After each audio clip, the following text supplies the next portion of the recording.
baby spinach is actually amazing compared to a normal spinach. Okay, so baby spinach has a more peppery taste to it, which makes it easier to eat if it's raw.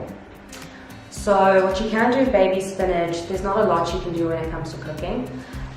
So it's mainly just like steaming it if you want to, or you can saute.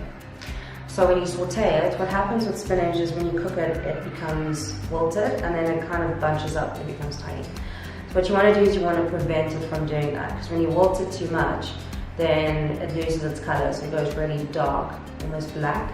Definitely don't boil it, right? I think it's a good place to start. Don't boil your baby spinach. You put spinach Tell them. in hot water.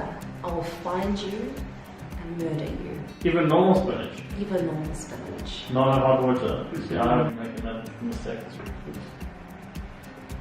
We need to have a chat.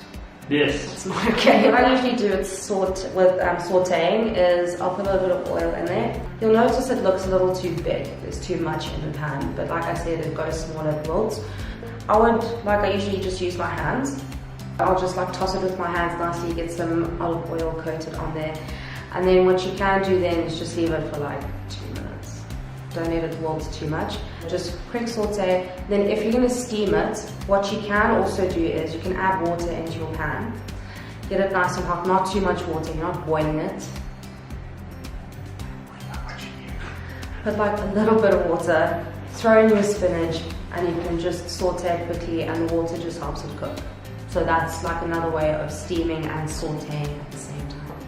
Multitasking. What would you add to it in terms of spices, herbs? In terms of spinach, you can't really spice it too much because it kind of just really changes how it tastes. It tastes really off. So what you can do, what I like doing is putting olive oil on top, especially if I eat it raw. Drizzle some olive oil, salt, pepper, and then you can add herbs in there. So throw in some coriander, you can throw in a bit of basil if you want to, and that kind of just brings it up. Rocket is really yummy. So you throw it in there, you can actually make a green salad with baby spinach and all those herbs. And then you get to add some lemon juice. Always. Lemon is the key to making things more fun. If you don't want to use a salad dressing, what you can do is make like a quick vinaigrette. So vinaigrette consists of oil and then like an acid. So you can add like an orange juice if you want to, freshly squeezed, or you can obviously then add lemon or lime. So you've got your oil, you've got your lemon, you throw it in there, a bit of salt, bit of pepper, you shake it and you drizzle it on. So you'll see that it separates, so the oil goes to the bottom and then your juices will stay at the top. That's normal. Don't freak out. Just shake it quickly, drizzle, good to go.